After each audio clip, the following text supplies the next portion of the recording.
So it's Friday, and that means that Carly Fiorina is about to make her second appearance on the program The View, and it could be a doozy, especially after the host made some disparaging remarks about her face at the last debate.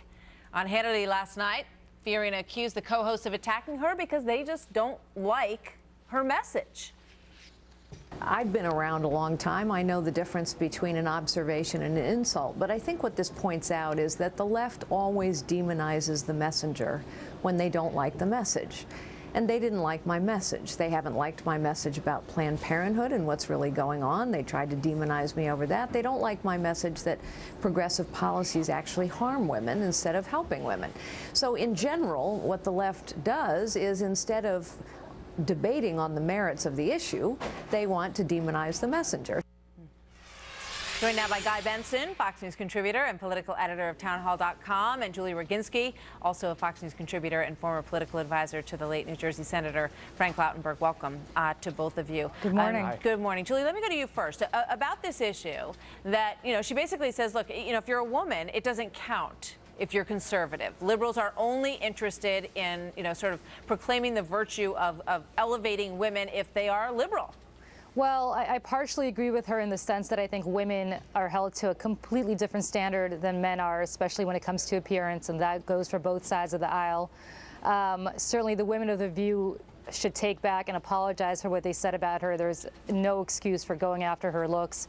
They want to go after her policies. Yeah, but that's Julie, a different story. What she's saying is they went after her because she's conservative. Well, she's a woman, but she's a conservative woman, which makes her fair game. That's what they're saying. She may be right about the fact that they went after her because they don't agree with her policies. I would say that it plays on both sides of the coin. I mean, look, you've had Rush Limbaugh calling Hillary Clinton the word that rhymes with witch several times. In 2008, you had a woman asking John McCain, how do we beat the B word, and he laughed and said, that's an excellent question.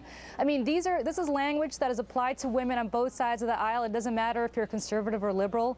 Women are subjected to this kind of language. It's inexcusable, and I wish people would stop focusing on that aspect of women's policies and start focusing on the positions that they take instead of their looks. In my office yesterday, I turned on The View for a little bit because I knew we were going to be doing this segment. They were talking about how they don't like women who pick on other women. I thought, wow, that's rich. Yeah. So they'll have Carly on today. Guy, what do you think?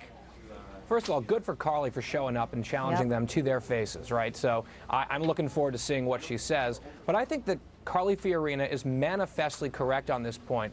The left, not everyone, but some on the left, reserve their nastiest bile and venom for conservatives who happen to be black or Hispanic or women or gay. I think these people, certain elements of the left, believe that they are entitled to those folks' support and their votes when they are entitled to nothing of the sort. And look, let's face it, if Carly Fiorina were a progressive, if she believed in bigger government, if she believed in unlimited abortion, she would be an icon on the left, given her resume. Instead, they make cracks and nasty barbs about her face. It's because of the way she thinks. She thinks the wrong way, in their opinion. Yeah, I always think of Condoleezza Rice, who was the first black female Secretary of State. And yet it was never, George W. Bush never said, don't I deserve extra credit because I chose the first black female Secretary of State. No, he said, I picked Condoleezza Rice because I think she's super smart and she's one of my closest friends and confidants, and I like having her as my advisor. But liberals never said, oh, wasn't that a great accomplishment? Wasn't it so great that he, put this woman in power, Julie? No, they never get points. They never get credit for the kind of things that they give themselves credit for in those departments, checking off the boxes. I give them a lot of credits, but look, I may be in the minority here, no pun intended. I don't like giving people credit for their gender. I don't like giving people credit for their race. I actually like people. I like people who are qualified to do the job, and I vote for people that are more aligned with my thinking than not. And so whether, to me, the fact that Hillary Clinton is a woman is not the reason to vote for her. There are other reasons I think you should vote for her, but it's not because of her gender. And the same goes for Carly Fiorina. I think we need to stop having, that conversation altogether, but it's not what we're seeing, unfortunately. Let's play this video quickly because I want to get your take on this. It's an anti-Trump video. Let's play it. You keep calling me anchor, baby? Wow, racist Trump, you may be high in the polls. thanks to painted racist suckers, but you're all going to have to come from me. If you try to report my abuelita, mother...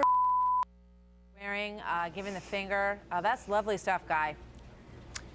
Yeah, well, in some level, I guess, or on some level, we can say this video is a success because we're talking about it here. I mean, this is shock value. They're trying to get attention. This same group, by the way, did a very similar video, I think last year, about feminism, where they had little kids swearing up a storm. Yeah. It's so unseemly. It's counterproductive.